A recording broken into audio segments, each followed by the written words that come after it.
We shall pass a code of conduct for our office holders, and they will strictly abide by that code of conduct. We shall carry out comprehensive audits in order to establish what the situation of our state-owned enterprises and parastatals are. We shall operationalize the Operation Recover All the Loot and investigate persons we believe have engaged in misappropriation of public property and pursue them to recover such property. We will strengthen the institutions of accountability, that is the anti-corruption institutions, in order to ensure that public trust is restored. Wait, are we sure all the loot is going to be recovered? Because someone asked me a question the other day about the oral initiative, the Operation Recover All Loot, and it really stuck with me. They said, is the loot they're recovering also covering the double salaries some public servants and ministers were paid? And honestly, it's a fair question. If we're serious about recovering all loot, then surely that includes every pesewa of public money, whether it was lost through inflated contracts, shady deals, or double salaries that should never have been paid in the first place. Greetings and welcome. I'm Dr. Christy Agawu. I'm glad you've joined me today as we dig into the uncomfortable truths that often get swept under the rug. This is a place where we unpack what's really happening behind the headlines. We shine a light on the gaps in accountability and ask the questions that everyone else tiptoes around. And whether you're here for the facts, the analysis, or just to see who's really benefiting while the public foots the bill, you're in the right place. If you're ready to follow along, engage, and maybe even challenge the story you've thought you knew, make sure you hit the button, share this episode with someone who needs to hear it, and subscribe so you never miss an update. Now let's get into it. Now, if I understand the viewer correctly, they are referring to what became known as the double salary saga in Ghana. That was the controversy over allegations that some members of parliament who also served as ministers or deputy ministers, particularly under the Mahama-led NDC administration between 2012 and 2016, were paid two separate salaries at the same time, one as MPs and the other as ministers of state. Among those mentioned were high-profile figures like Inusa Fuseini Haruna Idrisu, Emmanuel Ama Kofi Boa, and Eric Opoku, among many others. In the end, no one was formally prosecuted. After months of investigation, the CID concluded that in most cases, the payments appeared to be administrative errors, not deliberate theft. The problem, according to both Parliament and the Comptroller and Accountant General's Department, was a lack of coordination.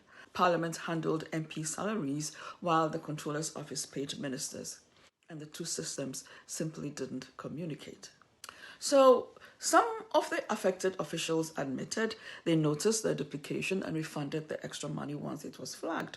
In fact, former Attorney General Martin Amidu publicly stated that he was once overpaid and that he voluntarily returned the money when he realized it.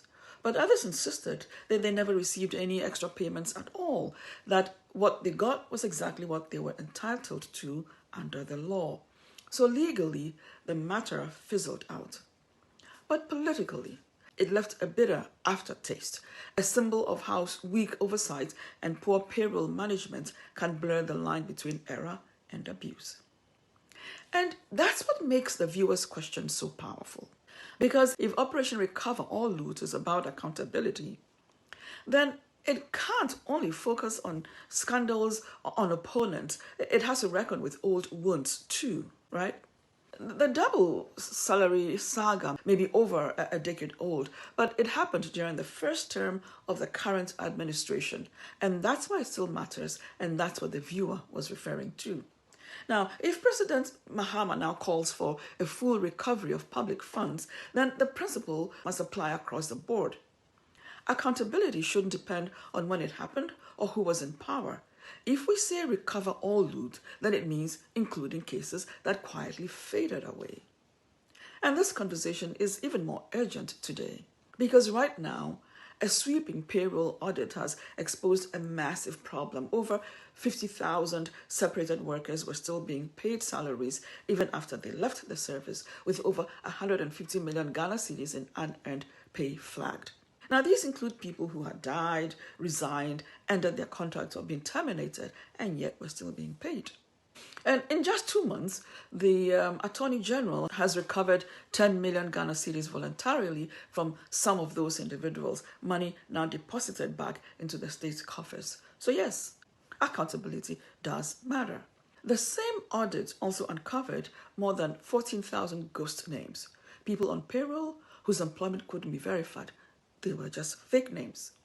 And the cleanup is going on. The audit is now 91% complete, with inactive workers being removed or suspended.